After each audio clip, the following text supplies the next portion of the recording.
Polka dot plant एक बेहद ही खूबसूरत प्लांट है जो बहुत सारे कलर्स में आता है। इनकी पत्तियों पर इतनी खूबसूरत छींटें पड़ी रहती हैं जिसकी वजह से इनको पोल्का डॉट प्लांट कहा जाता है। नमस्कार, मैं हूं अनीता दिनेश। आप देख रहे हैं गार्डनिंग एस्थेटिक्स और गार्डनिंग एस्थेटिक्स में आज बात करने वाले बेहद ही खूबसूरत प्लांट के बारे में। आज इस वीडियो में मैं आपको ये बताऊंगी कि इनको हेल्दी रखने का सबसे बड़ा जो सीक्रेट है वो क्या है, क्योंकि ज्यादातर जो लोग इनको लगाते हैं वो ये जानते होंगे कि थोड़े दिन बढ़ने के बाद इनकी लीव्स जो होती हैं वो कर्ल होने लगती हैं।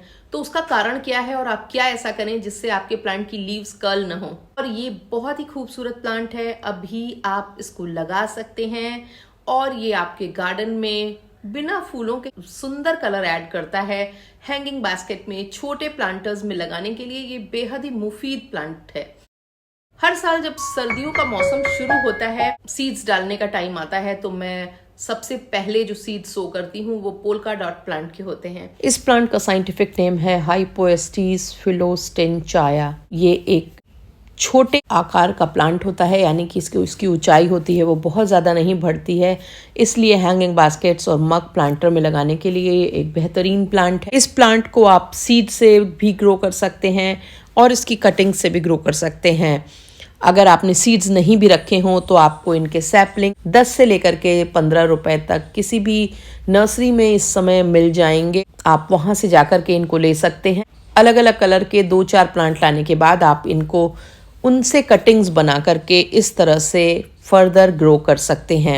मेरे पास पिछली साल के रखे हुए सीड्स से जिनसे मैंने अपने नए हाइपोएस्टीज के प्लांट बना लिए हैं। ये एक बहुत ही इजी टू ग्रो प्लांट होता है और इसके सीड्स भी आसानी से ग्रो होते हैं। तो अगर इस बार आप लगाएं तो अगली बार के लिए सीड्स को जरूर कलेक्ट करके रखें। अगर आप हर कलर का 1-2 प्लांट लाते हैं तो उनको जल्दी जल्दी मल्टीप्लाई करके उससे बहुत सारे प्लांट्स भी बना सकते हैं।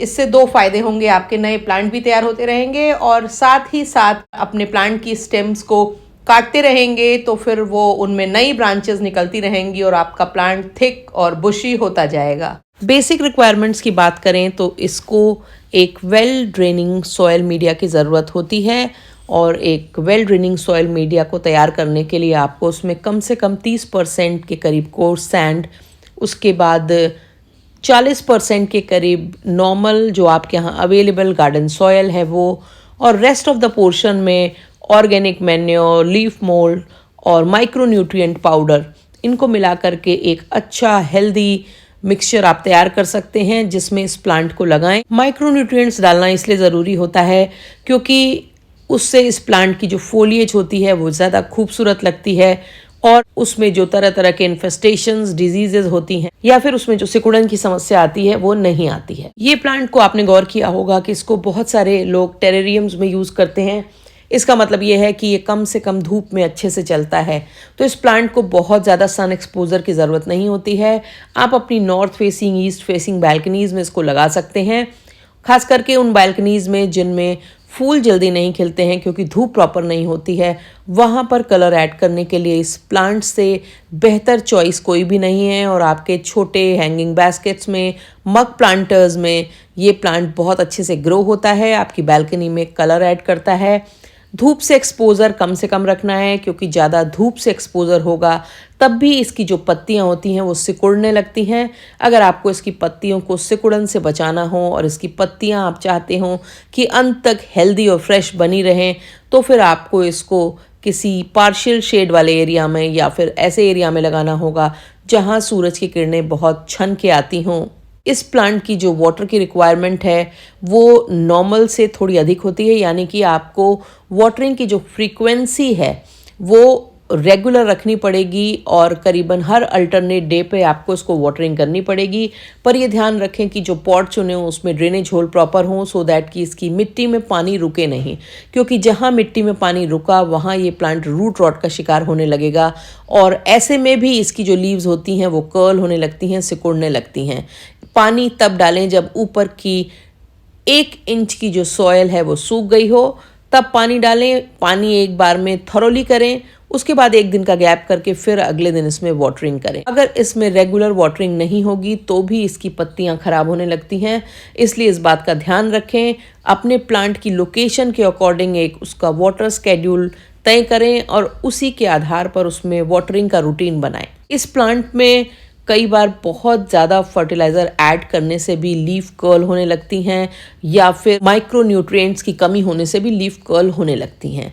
इसलिए आपको ये ध्यान रखना है। इसके लिए जब आप मिट्टी तैयार करेंगे तो वो ऑर्गेनिक मैटर में रिच होनी चाहिए, यानी कि उसमें वर्मी कंपोस्ट या काऊ डंग मैन्योर आप कुछ भी डाल सकते हैं। 1 चम्मच, जैसा कि मैंने बताया, माइक्रो न्यूट्रिएंट पाउडर ज़रूर ऐड करें। और फिर आप इसका जो सीज़न होता है ये सितंबर से लेकर के हमारे यहाँ अप्रैल तक ये काफ़ी अच्छे से ग्रो होता है। इस समय आप कम से कम पूरे सीज़न में 3 बार इसमें 1-1 चुटकी NPK पानी में डाइल्यूट करके ज़रूर डालें। इससे इसकी फोलिएज में चमक बनी रहेगी, इसकी फोलिएज खूबसूरत बनी रहेगी और ये प्लांट में जो सिकुड़न की प्रॉब्लम है वो भी नहीं आएगी। हालांकि ये प्लांट क्योंकि एक सॉफ्ट लीफ प्लांट होता है और पेट फ्रेंडली प्लांट होता है, तमाम ऐसे बग्स को ये अपनी तरफ अट्रैक्ट करता है जो फोलिएज को खाते हैं, पत्तियों को खाते हैं। उनमें सबसे पहले तो स्नेल्स हैं। स्नेल्स का ये बहुत ही पसंदीदा भोजन होता है।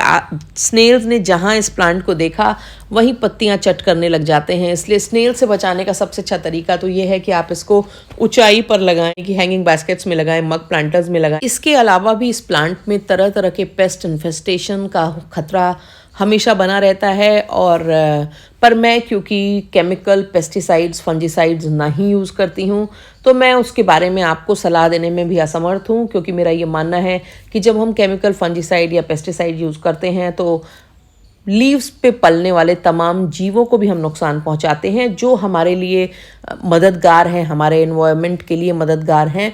इसलिए अगर आपके प्लांट में हल्का फुल्का इन्फेस्टेशन हो रहा हो तो उस पार्ट को रिमूव कर दें, और अगर इन्फेस्टेशन ज़्यादा हो रहा हो तो फिर नीम ऑयल का स्प्रे या फिर सोप वाटर सोल्यूशन का स्प्रे करके देखें, क्या पता उससे मदद मिल जाए।